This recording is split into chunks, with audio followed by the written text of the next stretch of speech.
Let us consider that in the absence of Gordon Greenidge, no one seemed willing to want to open the batting with Freddo, who seemed to have the monopoly on courage during that test.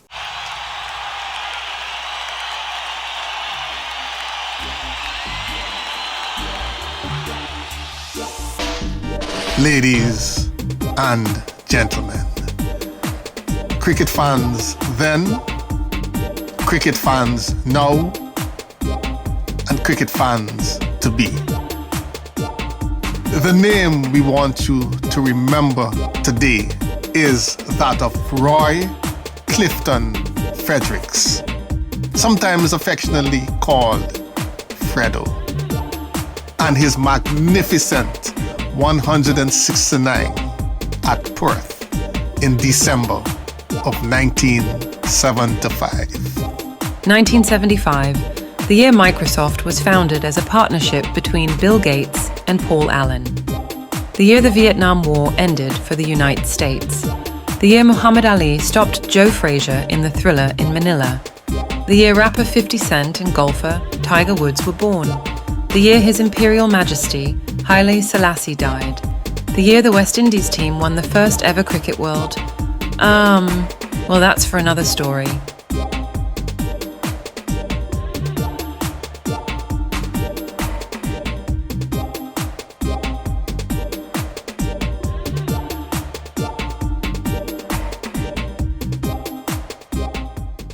Fellow West Indians, wherever you are, and fans of West Indies cricket around the globe, please do not forget to comment, like, and share.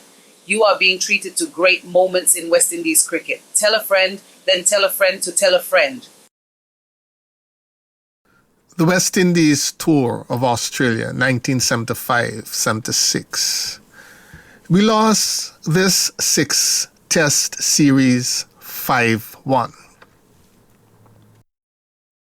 To a great Australian side, a side that included the likes of the Chappell brothers, Greg and Ian Redpath, and of course Lillee Thompson, backed by Max Walker, Gary Gilmore, and not forgetting the great wicketkeeper Rodney Marsh.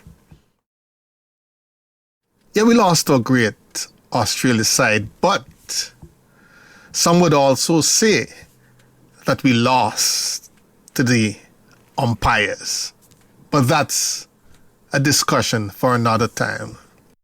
Today we would like to look at something special that happened during the second test at Perth.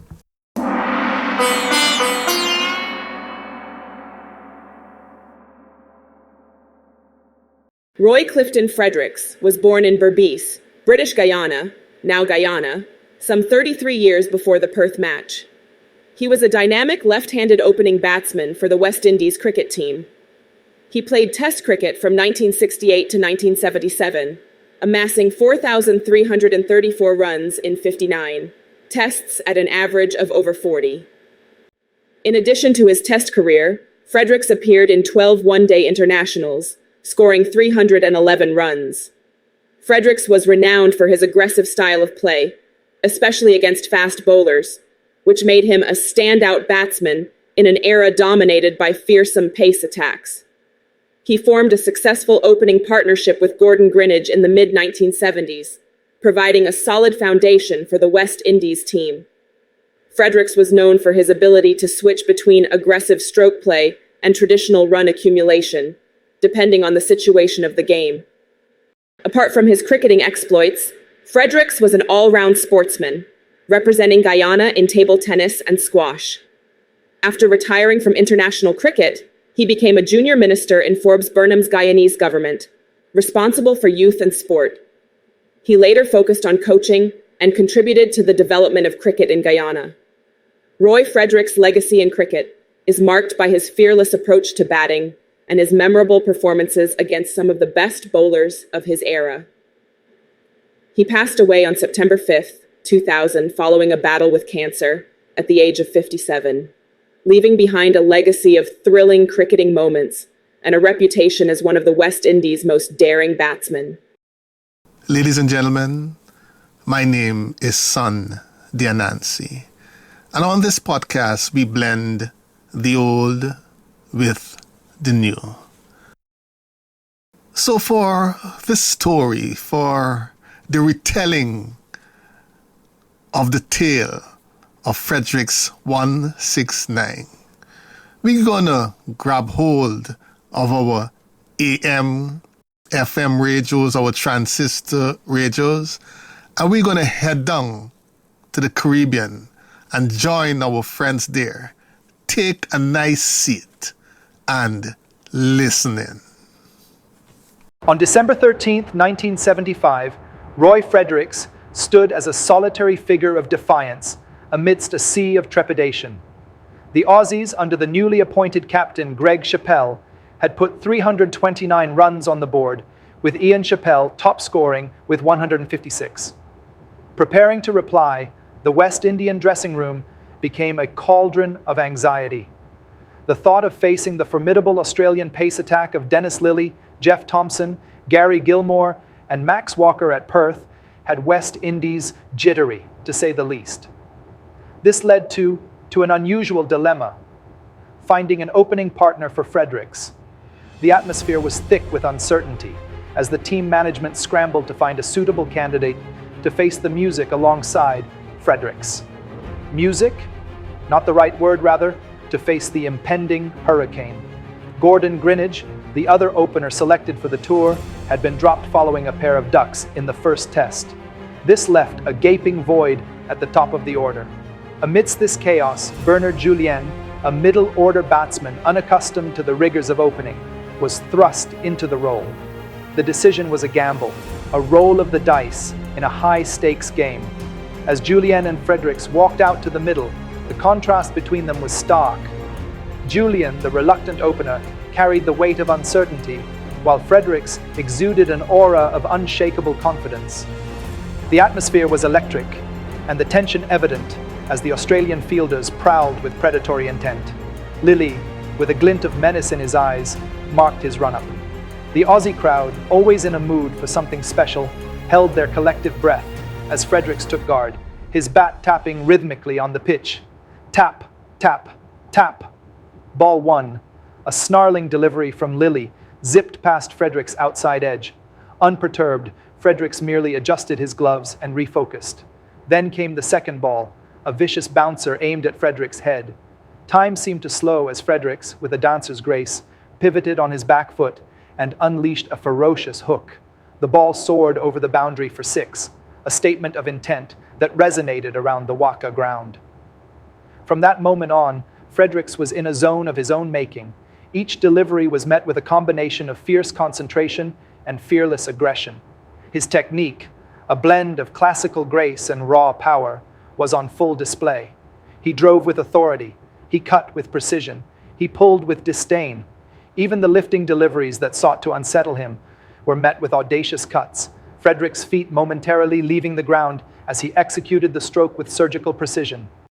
In a cricketcountry.com article in September 2015, H. Natarajan wrote that Fredericks, brimming with the confidence after scoring 100 against Western Australia on this very venue prior to the second test, showed his teammates what can be achieved with positive intent and self-belief by playing an innings that Lindsay Hassett described, while commentating on Australian Broadcasting Corporation, as the finest he had seen in Australia. That was high praise coming from a man who has seen Don Bradman at his pomp as part of the Australian Invincibles team. The Australians, known for their own aggressive brand of cricket, could only watch in awe as Fredericks dominated their attack. Lillee, Thomson, Gilmore, and Walker, all feared names in world cricket, were rendered helpless against the onslaught. Fredericks' dominance was such that he seemed to be batting on a different plane, his mind clear, his shots flowing from the bat with an almost ethereal quality. As the first break of the day approached, Fredericks' onslaught showed no signs of abating. By lunch, the West Indies were 130 for 1 in just 14 overs, with Fredericks contributing 81 of those runs. The Australians, usually so composed, were visibly rattled, their body language betraying their helplessness. The crowd, initially stunned into silence by the audacity of Fredericks' attack, now roared with every boundary. His assault continued after the break. He reached his century off just 71 balls, which was the second fastest at the time. Fredericks would eventually amass 169 runs off of just 145 balls, an innings that included 27 fours and 1 6. A catch by Greg Chappell off Lillee brought an end to one of the most extraordinary innings ever witnessed in the history of Test cricket. As he walked off the field, bat raised, the applause that followed was not just for the 169 runs he had scored, but for the manner in which he had scored them in the face of one of the most fearsome bowling attacks ever assembled.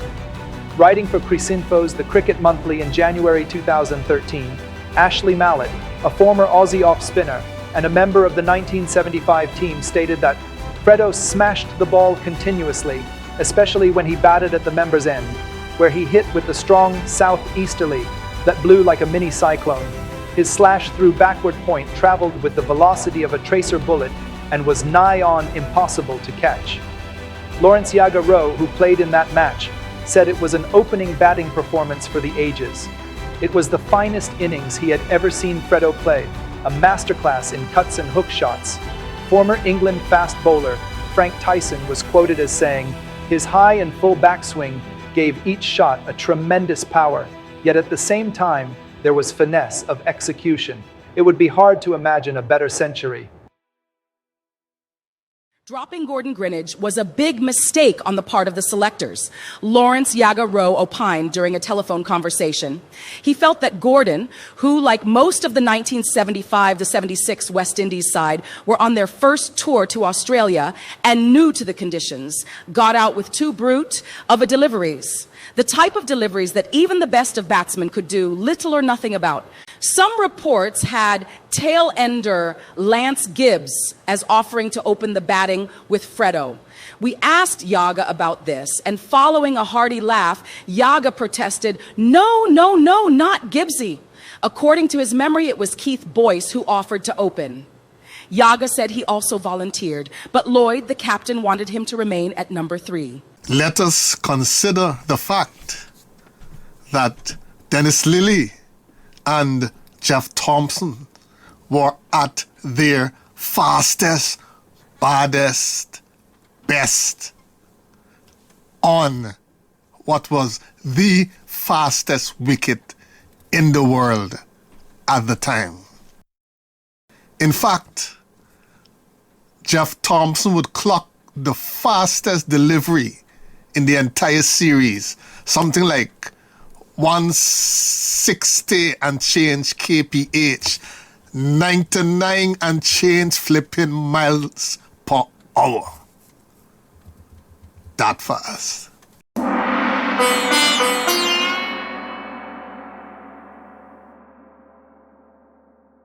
So this has been another great moment in West Indies cricket.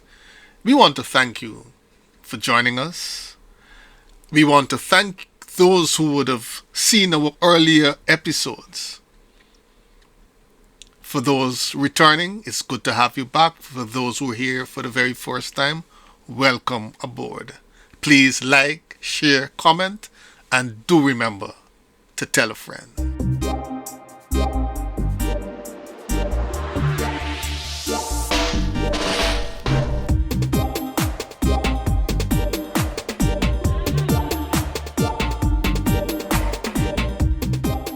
Sport has long played an integral role in society, bringing people together and fostering a sense of community. Throughout history, there have been countless athletes and teams that have achieved great feats in stadiums and on playing fields, inspiring us and leaving an indelible mark on the world of sports. Such moments deserve to be remembered. Such achievements should be immortalized. Such instances must never be forgotten.